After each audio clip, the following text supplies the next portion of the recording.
Salam sehat, salam sejahtera sedulur dimanapun berada.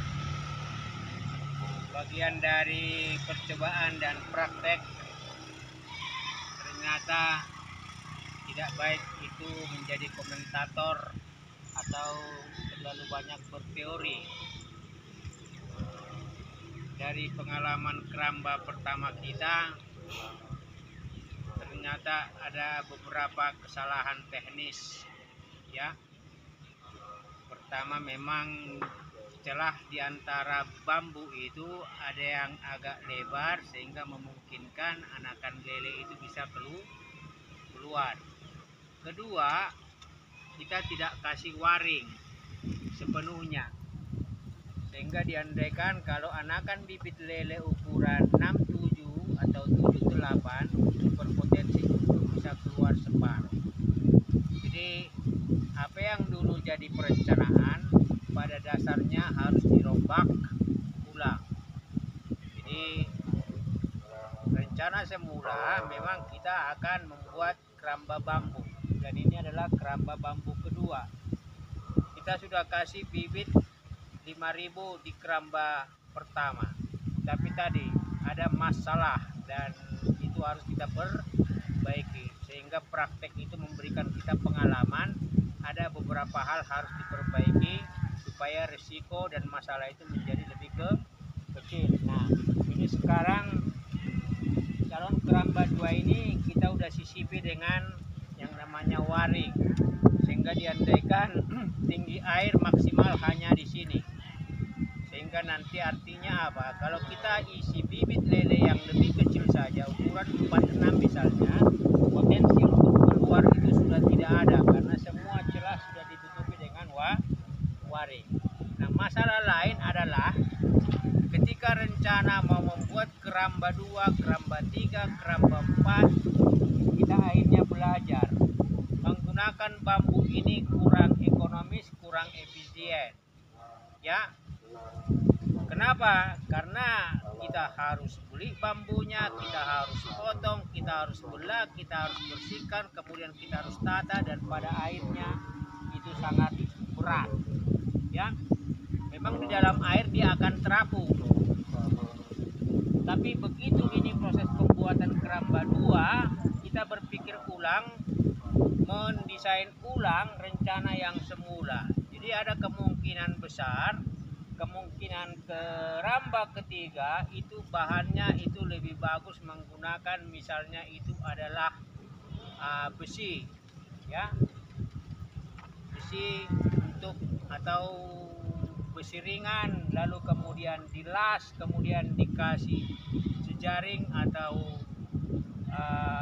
jaring yang halus, kemudian dikasih lagi jaring kawat, sehingga satu pembuatannya lebih cepat, kedua nilai ekonomisnya, biaya yang dikeluarkan lebih ringan, dan apa yang menjadi manfaat dan tujuan itu bisa tercapai, yaitu apa? Tidak ada anakan lele keluar, tidak ada risiko dari luar masuk ke dalam kecuali orang, ya. Kalau kemarin memang ada satu biawak datang, tetapi biawak itu tidak bisa masuk ke dalam keramba, ya. Nah, artinya apa? Yuyu juga nggak bisa masuk. Kenapa? Yuyu dengan kepitingnya, kepiting air dengan itu capitnya nggak bisa merobek itu waring atau bambu. Kemudian juga bulus atau mungkin juga ikan gabus pemangsa tidak bisa masuk. Tetapi tadi dari rencana awal kita mau meminimalisir risiko, ternyata pembuatan keramba dengan bambu ini harus dikonstruksi ulang, harus kita desain ulang, dan kita harus tata ulang supaya tujuan pertama pembesaran lele dalam keramba tetap bisa tercapai, tetapi dengan proses pembuatan keramba yang lebih cepat, dengan nilai ekonomis yang lebih rendah, dan juga itu efek yang lebih positif. Sekarang ini saya akan tata sedulur, ya. Rencana awal tetap jalan, tetapi di tengah perjalanan akan ada penataan di rencana berikutnya. Simak bagaimana nanti video ini akhirnya jadi kerambanya, dan kita akan ceburin ke dalam kolam.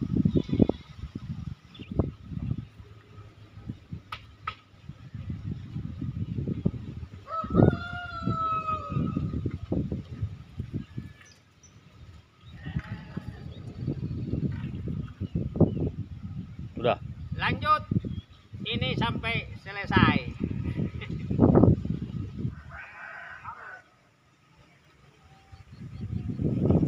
Relatif keramba sudah selesai dan tinggal mengecek sebelum besok pagi diceburkan ke dalam kolam ya, karena sudah sore, jadi sekaligus finishing besok ini akan dilakukan, sekaligus itu menempatkan keramba ini ke dalam kolam. Diharapkan ya desain baru ini dia akan membuat bibit lele tidak lagi keluar.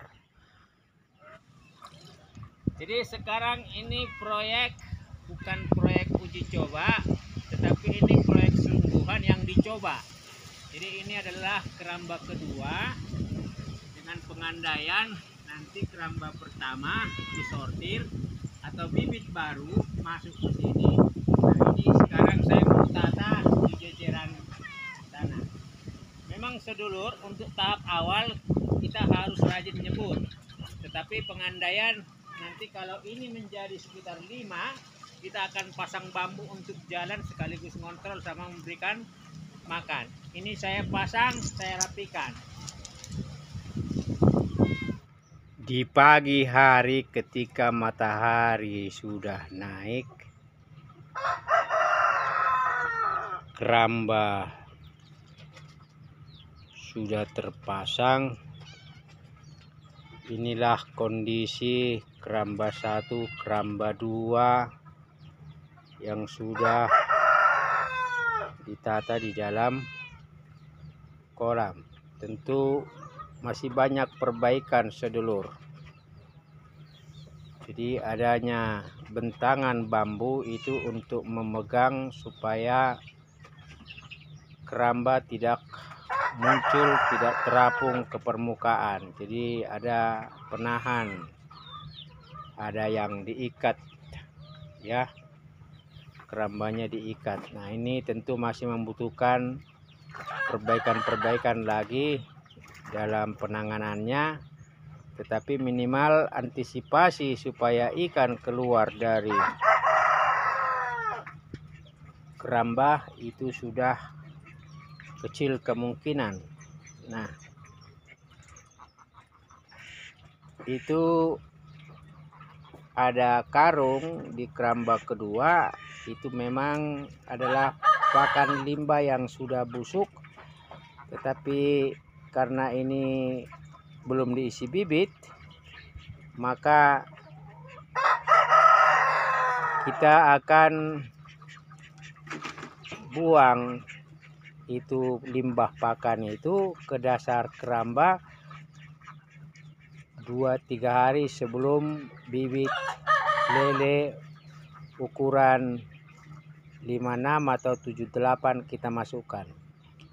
Jadi ini adalah ikhtiar bagaimana memanfaatkan kolam yang besar ini ya, dengan